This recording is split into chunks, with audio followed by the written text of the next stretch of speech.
నా ఆస్తి పంపకాలు చేద్దాం అనుకుంటాను. దాని ప్రకారం వీలు రాయాలంతే. అంతే కదా? అంతే. ఆ మాట చెప్పొచ్చు కదా. నా ఆస్తి ఎవరెవరు పంచాలో చెప్తాను. దాని ప్రకారం వీలు రాసి సెటిల్మెంట్ చేసేయండి. సరే చెప్పు. రాస్తా.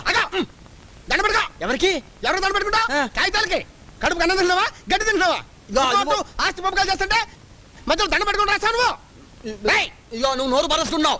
అంబాజీపేటలో 5 ఎకరాల కొబ్బరి తోట, 2 ఎకరాలు మా అబ్బాయికి, 3 ఎకరాలు మా ఆవిడకి. మా ఆవిడకి. మీ ఆవిడకి? మా ఆవిడ కాదు. చెప్పు. అంతర్వేదిలో 6 ఎకరాలు రొయ్యల చెరువులండి, 3 ఎకరాలు మా తమ్ముడికండి, 3 ఎకరాలు మా అబ్బాయికండి. రాశారండి? రాశాలని చెప్పు. తాడేపల్లిగూడెల్లో ఓ తాటి తోపండి, ఓ పెంకుటిల్లండి.